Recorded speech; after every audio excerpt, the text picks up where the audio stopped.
بسم اللہ الرحمن الرحیم۔ آج ہم اس ویڈیو میں بات کریں گے کہ نماز کس وجہ سے پڑھنی چاہیے۔ لیکن اس ویڈیو کو شروع کرنے سے پہلے میں ایک چھوٹی سی مثال سے سمجھا دیتا ہوں تاکہ یہ بات ہم سمجھانا میرے لیے آسان ہو جائے۔ ایک لڑکا وہ گھر میں داخل ہوتا ہے، وہ سلام کرتا ہے گھر والوں کو، لیکن وہ سلام کرتا ہے اس وجہ سے کہ میں اگر سلام نہ کروں گا تو مجھے پیرنٹس مجھے ماریں گے۔ ٹھیک ہے، مطلب سختی کی وجہ سے بھی وہ سلام کرتا ہے، سمجھ آتی ہے بات۔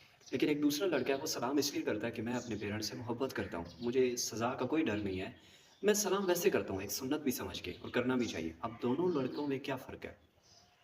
پہلا بھی وہی کام کر رہا ہے سیم، دوسرا بھی وہی کر رہا ہے، لیکن وہ جو پہلا کر رہا ہے اس کی اتنی امپورٹنس نہیں نظر آتی کیونکہ وہ سزا کی وجہ سے کر رہا ہے۔ اگر سزا کا پہلو ہٹ جائے تو امید ہے کہ وہ سلام نہیں کرنے والا، لیکن وہ جو دوسرا لڑکا ہے وہ بے شک سزا ہے نہیں ہے، اس نے سلام کی ایک عادت بنائی ہوئی ہے، اگر سنت سمجھ کے کرتا ہے تو وہ ایک اچھی عادت لگتی ہے۔ تو ہم آج اپنی نمازوں کا بھلا جائزہ لگائیں کہ ہم نمازیں جو پڑھتے ہیں کہ ہم صرف فارمیلٹی پوری کرتے ہیں، مطلب صرف اس لیے پڑھتے ہیں کہ اللہ تعالیٰ کے عذاب سے محفوظ رہیں۔ اچھی بات ہے، اس وجہ سے پڑھنی بھی چاہیے، اللہ کا خوف ہونا چاہیے، کیوں نہیں ہونا چاہیے؟ اللہ کے عذاب سے، اللہ کی مخالفت، اللہ کی ناراضگی سے بچنے کے لیے نماز پڑھنی چاہیے۔ ایک صرف کیا اسی وجہ سے پڑھنی چاہیے؟ نہیں، دو وجوہات اور ہیں، ہم اس ویڈیو میں بتاؤں گا کہ جس وجہ سے نماز پڑھنی چاہیے۔ نمبر ایک، اس کے علاوہ نماز پڑھو اللہ کی یاد کے لیے۔ جس طرح ہم یہ سوچتے ہیں نا کہ ہم اللہ کے سزا، اللہ کے عذاب، اللہ کی ناراضگی سے بچنے کے لیے نماز پڑھیں، ساتھ یہ بھی ایڈ کر لیں کہ ہم نماز اس لیے پڑھ لیں کہ اللہ کی یاد کے لیے نماز قائم کرو، اللہ کی یاد کے لیے۔ جب تک اللہ کی یاد نماز میں یا رہے گی تو نماز کے بعد بھی یا نماز کے علاوہ بھی ہمیں ہر جگہ ہر کام میں اللہ تعالیٰ کی یاد رہے گی، تو اس لیے ہمیں پھر نماز کا فائدہ بھی محسوس ہوگا۔ اگر ہم نماز کی یہ وجوہات پوری کر لیں تو یقیناً ہمیں پھر وہ نماز میں فائدہ بھی نظر آئے گا جو فائدہ نظر آنا چاہیے۔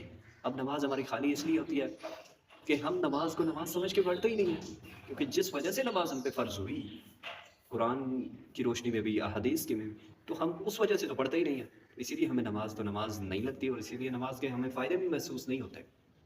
اچھا، نماز اس لیے کام کرنی چاہیے کہ ہمیں اللہ کی یاد رہے۔ نمبر دو، نماز ہمیں بے حیائی اور برے کاموں سے روکتی ہے۔ کیا ہماری نماز ہمیں برے کاموں اور بے حیائی سے روکتی ہے؟ انصاف سے بتائیے، نہیں نہ روکتی۔ تو پھر ہم نماز کا کنسیپٹ یہ بنا کے کھڑے ہوں کہ یا اللہ میں یہ جو نماز پڑھ رہا ہوں تیری یاد کے لیے پڑھ رہا ہوں، اور یہ جو نماز پڑھ رہی ہے میری برائی بے حیائی کا ڈھال بن جائے گی، یہ نماز اب مجھے روکے گی برائی سے، بے حیائی سے۔ اور نمبر تین جا کے یا اللہ تیرا خوف ہے، میں تیری سزا سے، تیری ناراضگی سے بچنے کے لیے پڑھتا ہوں، بے شک پڑھنی بھی چاہیے۔ تو یہ جب دو تین وجوہات اکٹھی ہو کے نماز پڑھیں گے تو اس میں انشاءاللہ خشوع و خضوع بھی آ جائے گا، اور نماز آپ کو نماز لگے گی، اور اس میں آپ کو بہت چینجنگ آپ میں نظر آئے گی، آپ کا دل بھی کرے گا، نماز میں سستی بھی نہیں ہوگی۔ تو ظاہر ہے نماز کتنا بڑا فرض ہے، لیکن ہم اس کو اتنا ہلکا اور معمولی سمجھتے ہیں بدقسمتی سے کہ ہمیں پتہ ہی نہیں چلتا کہ ایک ہلکی سی نیکی ہے، بس انفارچونیٹلی ایک بس فارمیلٹی پوری کرنی ہے، بس اس کے علاوہ کچھ نہیں۔ نماز تو 7 سال کے بچے پر فرض، 12 سال کے، لیکن آج ہم جس سٹیج پہ پہنچ چکے ہیں تو ان کے بچوں کے میں ہمارے کیا فرق ہے؟ نہیں نہیں نہیں نہیں نہیں، ہم نماز کو نماز سمجھ کے پڑھیں، اور یہ دو تین وجوہات ساتھ لگا لیں کہ اللہ کے خوف اور ڈر کی وجہ سے تو پڑھنی ہی پڑھنی ہے، لیکن اس کی یاد کے لیے بھی پڑھنی ہے، برائیوں اور بے حیائیوں اور برے کاموں سے روکنے کے لیے بھی نماز کو پڑھنا ہے۔ تو انشاءاللہ آپ کو نماز پھر اثر دے گی۔ ظاہر ہے جو بندہ گمان رکھ کے کوئی نیکی کرے گا تو وہ نیکی اس کو وہی اثر دکھائے گی، ایک بندے کی نیت ہی وہ نہیں ہے تو پھر وہ کہتے ہیں نا کہ جیسی نیت ویسی مراد۔ تو اسی طرح آپ کو اگر یہ میری ویڈیو پسند آئی تو لائک شیئر کمنٹ کر دیں، اور چینل کو بھی سبسکرائب کر دیں، اور اپنی دعاؤں میں یاد رکھیے گا۔